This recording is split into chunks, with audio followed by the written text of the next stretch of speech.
de faire toutes les diligences nécessaires pour que ce grand projet de transfert d'eau devienne rapidement une réalité. Et c'est pour cette raison qu'il y a quelques mois, j'avais signé un autre mandat d'exécution en faveur du FONSIS pour porter le prélèvement de l'eau, son acheminement dans le DMT, notamment Dakar, Thiès et Mbour, avec une branche d'irrigation qui devrait aller vers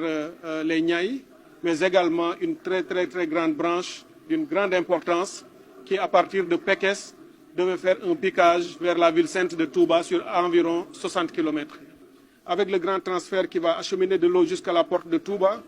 cette nouvelle composante que se gérera la SONES permettra de construire une usine de très grande capacité à l'entrée de la ville pour traiter l'eau brute qui viendrait du lac de Guiers,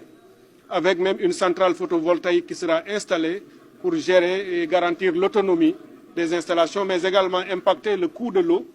parce que la production serait plus facile, plus basse la production. Mais il y a aussi le réseau à changer intégralement. Tout le réseau de Touba serait renouvelé de manière aussi à avoir un réseau moderne basé sur des innovations technologiques pour que Touba ait les mêmes standards en matière d'accès à l'eau que les grandes villes du Sénégal, puisque dans sa volonté déjà très clairement exprimée, Monsieur le Président de la République nous a dit qu'à très brève échéance, il faut une sorte d'uniformisation pour que tous les citoyens du Sénégal, qu'ils soient du monde urbain ou du rural, aient accès à une eau en quantité et en qualité suffisante.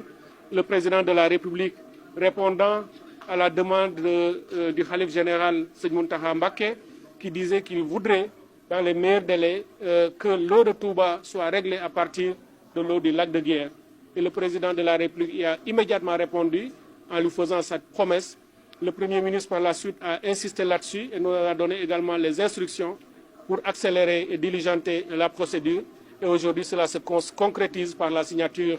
de ce mandat qui vient compléter le premier mandat que nous avions déjà donné au FONSIS. Ce qui fait que dans les prochaines semaines et les prochains mois, toute la structuration va prendre, disons, son envol avec toutes les accélérations nécessaires afin de livrer le projet à date.